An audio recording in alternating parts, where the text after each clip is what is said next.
Before we start, we would like to thank Nasdaq, sponsor of this episode. Nasdaq is the leading global exchange supporting companies from all over the world as they transition into the U.S. capital markets with leading IR services and unique access to both U.S. and global investors. So Daphna, guess what? Part two of the episode with Ofer Yannay, the CEO, of Nofar Energy and owner of Hapoel Tel Aviv basketball. Right, correct. And you want to say something else? Yes. Okay. I want to refer people actually to the beginning of part one. Yeah. The disclaimer, the famous disclaimer. So no need for me to say it again, right? No need to repeat the disclaimer again. Great. So let's kick it off with the second part. Let's kick it off. Come on. Yalla Hapoel. So there was no leak. Because we simply announced when it was over. Mm-hmm. But what was interesting is the board see me like, I'm like 6 months as a temp CEO. Mm-hmm. The board sees me selling assets, right? Monetizing. And then it's the first deal I'll make. It's a big, and it's a significant deal because we got liquidity of 850 million and then 470. I'm buying a new asset, 470 million. But then we managed to understand that now we have also the buying opportunity. Mm-hmm. So imagine a board that never saw an M&A, then like in 2 or 3 weeks difference, the $500 million deal, and then 3 weeks later, it's a $1 billion deal. And I think there was a funny moment because I think the bond guy of Phoenix, when we did the Alumate deal, Mm-hmm. they asked for a call, and they did this call, and this call was at the early days of December. And we explained, of course, what's the rationale behind it and everything. And then one of these guys asked me, should we expect these huge deals, one of these huge deals, also in 2026? Mm-hmm. So it's early December. We've started to work on buying it November 15. Mm-hmm. Wow. And at that point, I really believe that we will be able to complete it by December 31. So my response was, is 2025 over yet? And then at December 31, we announced on buying it. So, and this was kind of a very good Which means exercise. Pay attention also to every word and how you say and how you don't disclose what you're not supposed to be disclosing. Yes. You gave us a good example earlier about Pinegate when you say no to growth. Mm-hmm. But do you have like a playbook of decision when I'm not going to take that particular I think there are 2 things you need to take care to make sure that is okay before you need to push for growth because we are a growth company, but you need to make sure to keep 2 imbalances. Mm-hmm. One is, of course, what I said earlier, the leverage. Mm-hmm. You need to keep the leverage between 70 and 80. The second is how strong is the organization? Yeah. Because if you keep throwing things on the organization is not strong To enough, absorb. it will not be able to absorb it. So you need to find a way. So that's why for me, when I just entered the CEO position, one of the first things I did, let's organize the organization again. There were like 26 people that were reporting to the CEO. Mm-hmm. So this is crazy. I come at morning from 8 a.m. till 10 p.m. just having status meetings and no way to think like strategically. Mm-hmm. So let's change it. And I changed it to have like 3 CEOs and 4 VPs that report to me. Mm-hmm. And the second thing was we had these multiple enterprises in Europe and management in Italy, management in UK. So you need to talk to every one of them. No, let's organize everybody in Europe to one big platform. Mm-hmm. Let's bring a CEO to that platform. So creating these competencies in the organization, extremely, extremely important. So I think if you want to make a move, these are the 2 things you need to make sure. If we would like to make a move in AI, which we're trying to do, for this you need like it's not like the current organization. You need like to create a new part of the organization, new management, new people, new experience. So if you want to grow, these are the things that you always need to take care of. Do you when you buy a certain company, do you absorb it 100%, No. full integration, or you keep for example, the executive team on board? You keep the one you like, and you say goodbye to the one you don't like. But usually, what is important when we looking on deals is, okay, where is this company, in what field this company overperformed and where it underperformed. If it underperformed, it means all the team that was doing this stuff that they underperformed, we can lay them off. We don't need to keep them. But if it overperformed, okay, so we have talent there, so let's look deeper and see who can we can recruit. And that obviously is something that you check during the due diligence process. Yeah, of course. Let's go back to the U.S. Yeah. Okay, so we're talking about you considering listing in the U.S. and Yeah. we're talking about, and you put CEO in place specifically for the U.S. Yeah, Why? Basically, what are your main drivers to actually go and list also in the U.S.? I think that there is the exposure for international investors is not big enough. We can say it on the market, but also on Nofar. I know that there was a change. The changes in sentiment started after October 7 because some American investors wanted to short the Israeli market after October 7, and they found out it's not as easy to short the market here than it is to short the market in the US.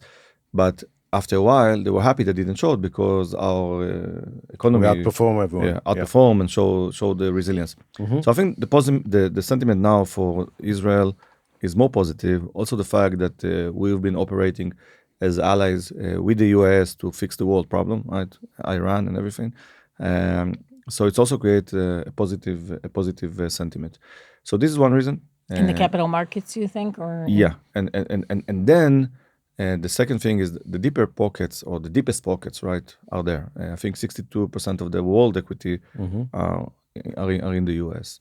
So if you have a way to these deep pockets, you can go bigger than what you can go with just the local investors.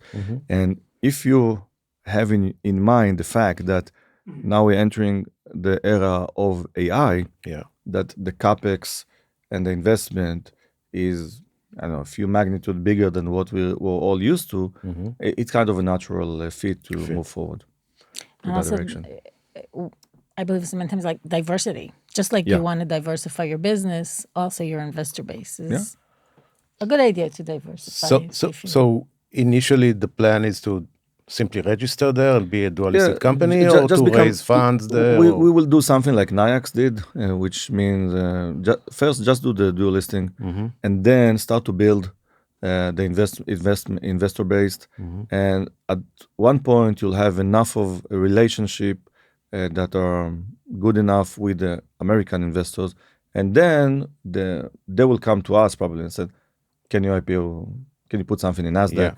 So we can also trade it here and not just in Israel, because they have like these different pockets that this one pocket can trade in Israel, one pocket can trade in NASDAQ.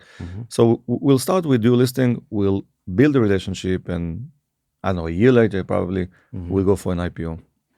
And when you examine the valuation multiples of Nofar compared to, I don't know, US peers, or I don't know who you compare Nofar to, then you find out that it's lower, it's par, it's higher. How does it fall? I think valuations is one thing. The second thing is the equity story that you can bring to the table. I think that the equity story that Nofar can bring to the table is unique and can be very appealing to the American investors. We need to verify if I'm right or wrong. To be continued. Social media. Social media? Social media. I've started following you recently. Okay. Why? Social media. Because you joined Instagram.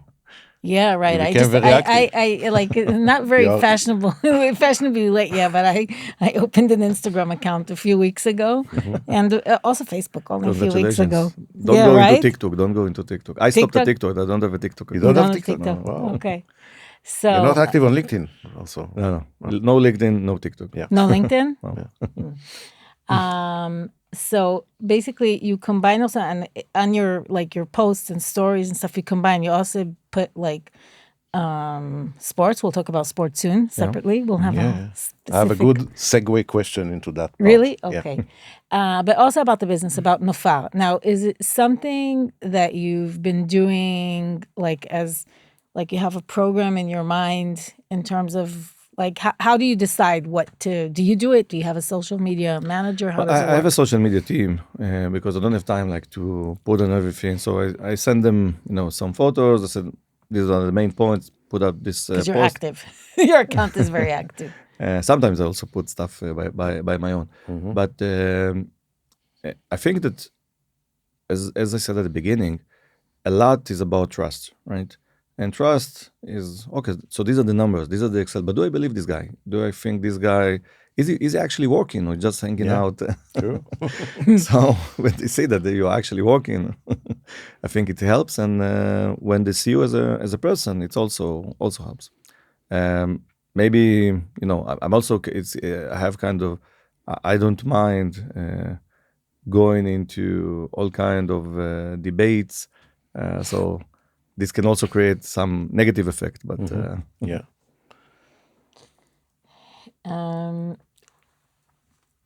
Going back to again, I'll jump back to the. That's it on social media? Yeah, we'll do more social media soon. Okay, you want to test something specific? No, I just wanted to what make is a segue question? Because I don't know. I'm not like familiar with the term. Ma'avar. Okay. Mavar. Yeah, Ma'avar. Yeah, Ma'avar. sorry. Yeah, I have a good accent, right? Rotem. Rotem is there. She's She's following. very Rotem amused. Shemer. Rotem. She's amused. Rotem Shemer, the IRO, the Right, we fantastic also- we didn't- IRO of Nofar. Exactly right. And so it's something we didn't talk about. It's that we're both advocates of. I've been doing IR internally for more than 25 years. The last 2 years, I'm working as an independent advisor. Rami has been doing IR for many years Yeah, now. for Also, 13 internal years or started so. as a sell side analyst, and not many Israeli companies have internal IROs. So Thank you. let's do And you not into- many have as good as Rotem is. as Rotem Shemer. That's now. Rotem Shemer, fantastic Rotem You can Shemer. retire. I think after today, I think you can retire. No, what I wanted to say about social media is something that I liked in what you are doing, is that following the quarterly results, he explains the results in very simple Right. terms. I Yeah. mean, For dummies. it looks like you want to approach more, Retail? not Also exactly the retail investor, not the professional institutional, but in 60 seconds or less than that, summing up the financial activity, and that's great. Is that because you have retail investors on your mind? Is Yeah, that- I think retail investors are important. I think we didn't do enough in the last years to create the brand of Nofar within these guys. And if I can help with like 1 minute video, 2-minute Explanation, video, yeah. I think it's important. And do you get feedback? Yeah, I get a lot of feedback. Also from retail investors. Yeah. Thank you very much. We made so much money. Now you are on the rock star course, but we've been there. Yeah, there's a lot to talk about. How much time do you expect to spend meeting none? Like in the beginning, it will be, I assume, more, and then I don't know. In terms of how are you planning on building like the relationship with? You said Alon Ravet will probably be doing most of the. Yeah, because he's a US guy, right? He's based there. Yeah, he's half the time there, half the time here. But Yeah. So, because it's also very important to have all the like the messaging and everything. So. But maybe the more traditional media. What's your relationship with, the reporters? I mean, do you? Reporters, I think that you need to have like good relationship, trust relationship. By the way, I have exposures to two kinds of reporters, right? One is like economy reporters, like equity markets reporter, and the other is sport reporter. Yeah, They are very similar. yeah. Communicating with the like as a. Was there anything, or maybe you can give one anecdote of something that surprised you after, I don't know, a meeting with investors? I think what surprised me is how, and this is something I knew, but it's different to experience it.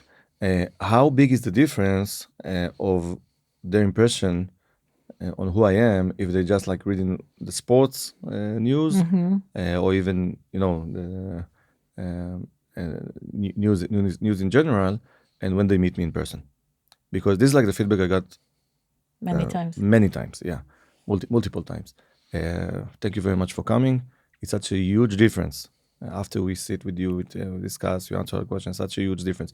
And this is, I think, this is the building trust, right? You can do it only when you meet face to face. And this is the only thing. Meeting face to face is probably the only thing that you cannot outsource. Yeah. Right. And Even so- talking about AI. Yeah. Also, I think, with all the Zoom era and everything, I personally also prefer always to have at least the first meeting. It is the 'cause first meeting. I Yeah. agree. Face to face. I agree. Yeah. It's different. I agree. It makes a whole Nothing difference. matches it. Yeah. So I don't know if it's because of our sort of like our age group, more or less. No, but or it doesn't have to do with. It has nothing to do with age. I mean, you feel the person. You look in. I agree, in the, but in I'm the wondering. white I part don't of know. the eye. Like the. But I think that the fact that I have this public persona, it's also a blessing, because at the end, when you say something, a lot of people listen to it, a lot of people hear it, so it's also a blessing. So you need to use it as well. Okay, Good so to know. we are almost ready to move to the basketball part. Your but segue first, question? there's a Segue segue question? question. How did being the owner of Hapoel Tel Aviv help you in the relationship with investors? The basketball You team. said earlier that you are entering a meeting, you have 20 people in the room, which is a number no other CEO can reach, I believe. Yeah. Is that part of the, as you said, the I think for them, Sport like persona? Ofer is coming, it's interesting, right? Maybe we'll ask a question about Yamadar, something like that. It's kind of it tickles them. Okay, we want to have a conversation. Maybe also take a selfie later. But so it's nice. This is like the public persona that I think is useful. I think that the biggest value I got from sports was actually with my relationship with the Israeli bankers. Maybe I'll give an example. We closed the deal with Leumi, and of course we reported it. And 2 or 3 weeks later, I'm meeting. Hanan. No, Hanan is the CEO of Leumi, right? So Right. and of No, course, you're talking about Leumi. yeah, we closed the deal with Leumi, so I have of course the relationship with Leumi, but I didn't have the relationship with the other banks yet. So 2 or 3 weeks later, in a Hapoel game in EuroLeague, somebody say, I want you to know this is Shmulik Arbel, number 2 in Bank Hapoelim. yeah. And he says, He came from Leumi, actually. I Yeah, worked yeah, in yeah, Leumi. yeah. I Of did course, the IR of course. from Leumi. Now he's like deputy, right? yeah, he used to be number 2 in Leumi. Yeah. So he says, why don't you work also He's a nice with us? guy. I said, Shmulik, listen, for me, it's all about, can you deliver in time? And now I'm going to close the deal soon in the US. We'll need $1 billion shekel in 3 weeks. Can you do it? And he said, yes. And they delivered. So this is something that we handshake on the basketball court, and he managed to deliver. And it's kind of started the relationship with Poalim. That is a very good relationship as well. Yeah. So I think it helped me. I know for sure it helped me with with the Israeli banks. Yeah. I know it kind of give you some kind of star quality when you come to the meetings with the investors.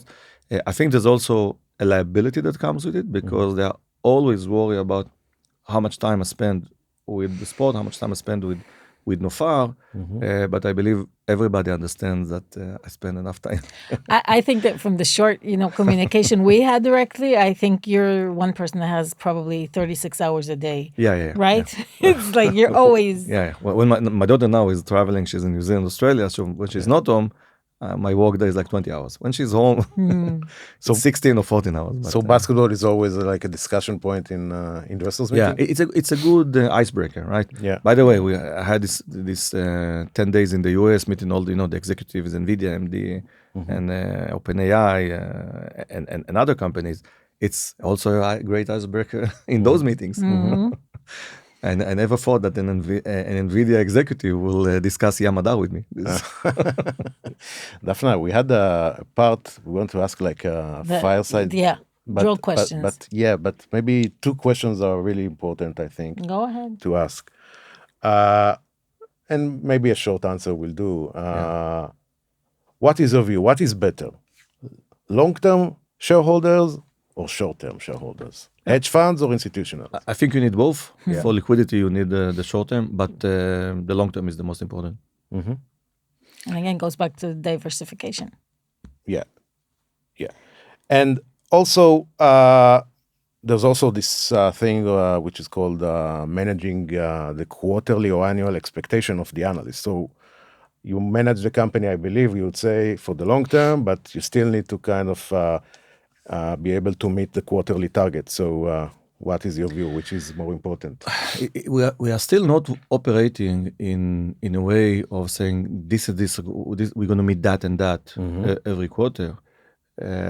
So we are not there yet. I think this is more an American style. What we do, we kind of said these are the expectations for the goals, and actually we are updating it usually upwards every quarter because there are new projects that are coming in. We always present the current projects. Yeah.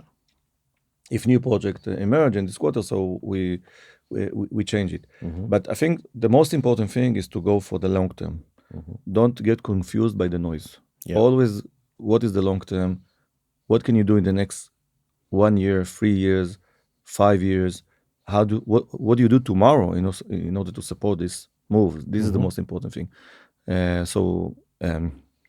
It's a long-term plan, but also the immediate actions that you need to take. But those immediate actions, they don't reflect to the market very well. But you know that what you're doing, you know what you're busy at. Yeah. But you try to explain. You do, right? You say yes, we're doing this, and it will bring. But you have to remember that as a public company, you're not allowed to disclose everything. No. I mean, of course. I mean, publicly. Like, for example, you had your first investor day just recently, right? Of course, I know. So when this is a very good example because I said like 10% of what I know, right, about what are our plans, what we can do, but you cannot do it in investor day. Of course not. If it's something, you need to report it. By the way, if you're listed in the U.S., then it's easier. You announce, it's much easier. It's easier. So this is maybe one of the things that is appealing for us in being dual listed, and then it's become more, like IR and PR become more. Right, and just like you need to say we're having and put up the either do a. You don't need to file it necessarily with the exactly. You can simply put a PR and then you can discuss what you put in the PR. There's ways to do it, right? The technicalities. Yeah. So, Ofer, just to let you know that before we started we planned the episode. So Daphna asked me if she should wear a red shirt or a yellow-blue shirt. Well, and the compromise was pink. Right, it's the mix. I think pink is kind of pale red. Yes, exactly. Or it's a combination between... No, it's not. No, it's I don't not. know. Fun part. Yeah. Okay.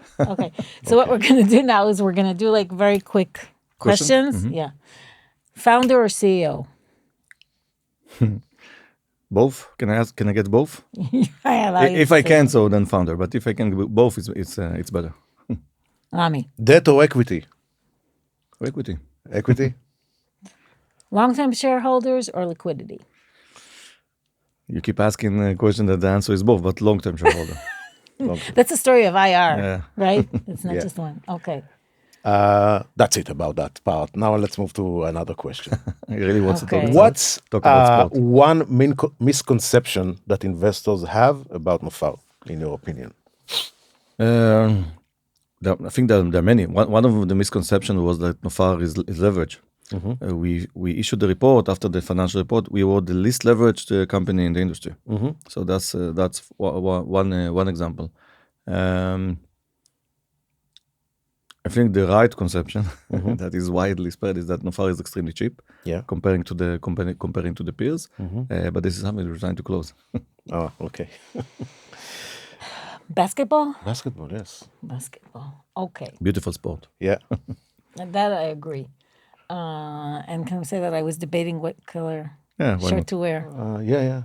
So I went for something neutral in a way, but Ofer saw light red. Yeah, pale red. Light red. Okay. So we don't want to go into like Hapoel and Maccabi. We're gonna be. Do we have a Maccabi fan here? Yes. By the way, I didn't know. I thought that there's still that. I'm a very bad singer, okay? But there's I told there was the song of Maccabi Shelanu, and he said the song is irrelevant anymore. Is irrelevant, yeah. Because of Ofer. Okay, so now serious. Let's be serious, okay? So running a publicly traded company and a sports Club. how do you view it? Okay, from the because right you have in your It's kind of different. That's a different but similar, right? why But you know what? Let me maybe what's similar and what's different. maybe let me take a step back. Yeah. When I started Nofar by working with agricultural communes in Israel, the kibbutzim. And how do you approve a deal in the kibbutz? First, you work with the team, like the manager of the kibbutz, and then you go to a kibbutz meeting, and you need to discuss it and talk to multiple people. So I think this is like very, very similar, because at the end you need to gain the trust of the public. It can be those guys in the kibbutz at the early days of Nofar, and then as a publicly traded company, the institutional investors, and then the retail, and if you go to sport, then the trust of the fans, right? So I think what is similar is trust is essential. You can succeed if you are like a day trader. Okay, you don't care about trust. You simply need to do the technical things. But if you want to be a leader of something, and especially the one that also try to convey new ideas and to try to convey big changes, and also that come with like big investment. It can be a capital investment or emotional investment. So you need to take this leadership position and to be first, not to be shy, to speak your mind, speak your heart, and to make sure you also understand the audience. What exactly does the audience think? So there's a lot of similarities, I think. And what's different besides the fact that It's much more emotional. Sport is much more emotional, and much more volatile. For me, when I was trying to ask myself, how can I create a strategy to be successful in sport? Because it's kind of, I don't know, he made the shot, he didn't make the shot. It's something probabilistic. It's you can be certain, right? So I said, well, when there's so high certainty, what you need to do, you need to work on the average, like to make the average chances to be better. So putting more and more talent in players, better coaching staff, creating a better club. So a better club maybe will not win this match or the other, but he will have a better chance to win in general, right? But we were also successful to win something. Going back a few years, when you considered becoming the owner of Hapoel, business-wise, not emotional-wise, what did you see in Hapoel Tel Aviv that it's a very good question. What I see was something that as a business is not well managed, because when you think of Tel Aviv is is the metropolis of Israel, is the majority of the business are in Tel Aviv, and you have this one business, Maccabi, that kind of absorb all of the money, right? And the other business is very, very small and not successful. So for me, it was clear that you can appreciate this business. You can put it in a senior level to be equal to Maccabi, attract the investors, attract the sponsors, and we've been doing that. We've been doing a great job in this. The second thing is not just to think of Hapoel as a business, but also to say to myself what I think is wrong with the way Maccabi is performing. And for me, Maccabi was underperforming. Performing, you mean playing or managed? No, sports. It's sports, but it comes from being how the way it is being managed. It's managed, and also the strategy of the owner. So because my company is a global company, so it means that I'm very familiar with all of the European countries, and I think that if you look objectively, Israel is a very, very strong country, GDP per capita, but we have also other advantages. So it doesn't make sense that Greece, that has like their GDP is like a quarter of the GDP of Israel, has two teams and other teams that are ambitious in EuroLeague, and we have just one team, and that the Greek teams, they keep getting to the final four, to the playoff, and to win. And the Israeli representative is not winning. So what I said, can I create a piece of like an Israeli excellence, right? Something that something like what we experience with the high-tech industry, something that we are amazing in that. So I wanted to create a club that's going to be amazing, right? And that will overperform whatever they expect. And then what happened after these two notions I had in mind, October 7 happened, and 53 of the fans of Hapoel were killed that day. Wow. And of course, a lot of them also went to captivity.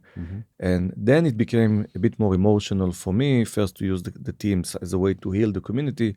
But also, I said to myself, we as a society, as a state, we were humiliated that day. So I want my team to bring joy, but also pride to everybody. So first year winning the Euro Cup, second year this year, we were 22 weeks out of 38, first place in EuroLeague. This is something that when was the last time Maccabi was the first? Maybe 2005. Yeah. So last 20 years, no Israeli team was the first place. But going to Europe with all the anti-Semitism that we experienced last year, and Hapoel is like fair seed. Amazing feeling. Yeah. True. If you think of Ofer, the CEO of Nofar Energy, and Ofer, the owner of the basketball team, is it the same Ofer? I think yes and no. First, unfortunately, with Hapoel, since I took the CEO position, I don't have the time to put in Hapoel as I used to in the past. I don't fly with them to games, and maybe if it's like a weekend game, I can do it, but I don't do it like every game, and I don't have enough time to see what are the problems and how to solve them. But I think it's very, very similar. Not to be too shy about setting a very, very high bar, like setting the expectations high and getting those expectations met. So the same behavior as the CEO of Nofar, same behavior as the chairman of Hapoel. Okay. So as I think Daphna said earlier, the running a sports club with such a high profile as Hapoel involves a lot of emotions by nature. Yeah. Public companies are expected to be, how should I say it, more rational maybe. Have you been kind of in the way you manage the both completely different entities? Have you been borrowing managing ideas from running Hapoel and implemented that in Nofar or vice versa? I think what I discovered about myself, I always knew that I am a very strategic guy. But what I've discovered about myself that I'm really fanatic about being like have the strategic view and making sure that even the most spontaneous acts that everybody thinks they're spontaneous, they are part of a plan. They are part of a strategy. Yeah. And this is something that I knew that this is the way I operate with Nofar. But in Hapoel, I really felt that how extremely strategic I am, even when maybe not everybody understand it. Like that, every move is part of a bigger plan. I think Hapoel made me a better manager because the noise you have in sports and the fact that everything is like very transparent and everything is so emotional. You have to take decisions faster. If you don't take decision fast enough, the problems will become you cannot maintain the situation, and it becomes something. And it's completely different in Nofar because there you need to take like a longer term. Let's say you have a manager that is not performing well. Okay, maybe we'll talk him now. Oh no, I have meetings. We can do it in a month or so. Maybe next quarter we'll, because these are moments that you try to avoid, right?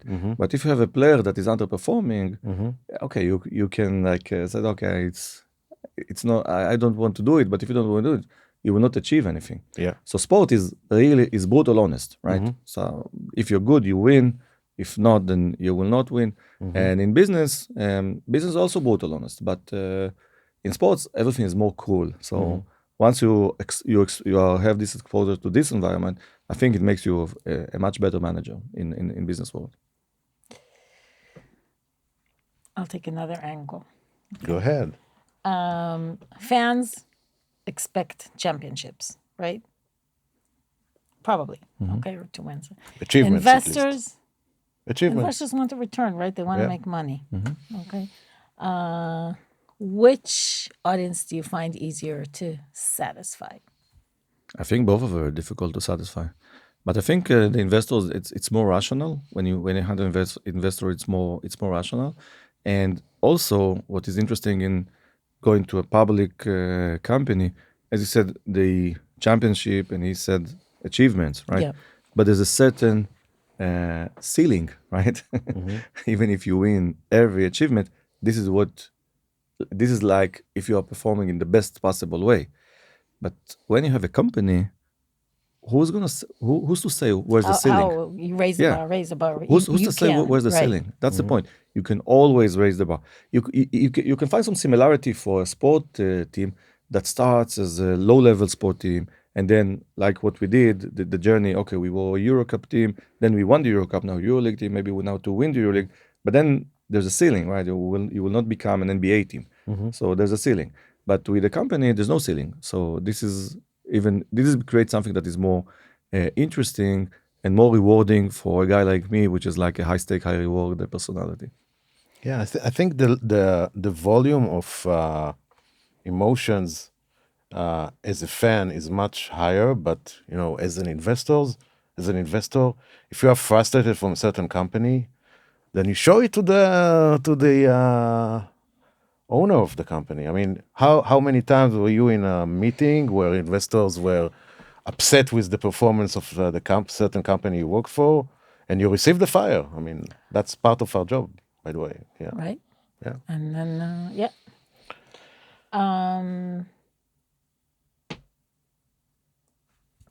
Let's go in. Maybe I asked that question. Maybe I did. Ask it again. You do it so nicely when you repeat it. When I repeat questions. Yeah, why not? Okay, I think we asked something similar, but from a different angle. Let's take it the other way, okay? Running Nofar, okay, a business company. Did you take anything from running Nofar, I said running Nofar into sports club, into Hapoel? Like the other way, because we asked the other way before. That you need to value professionalism. You need to bring, like you're trying to get like talent, like great managers. So you need to bring talent, like great players or great coaching staff. Of course, that you need to manage cash flow, because cash flow is the most important thing, right, for every business. So there it's like simply a business, and to have a strategic view. What do you want? Where do you want everything to go? If you have the strategic view, then everything is much easier. And this, I think, is the most important role for a leader. This is where we want to go. This is what we want to be. That at the beginning, maybe nobody will believe you, but then once you gain the trust, and yeah, but also you managed to do stuff. So everybody said, okay, so this guy is serious. Ask a question about, I think you touched that a little bit earlier. So, and Daphna said, you are a guy that maybe works 36 hours a day. How do you make the prioritization? Probably you're being asked that by your institutional investors, if, as you said, they have concerns that maybe you overinvest your time in Hapoel, in the expense of investing that in Nofar. Now that you are CEO, obviously you need to invest much more in Nofar.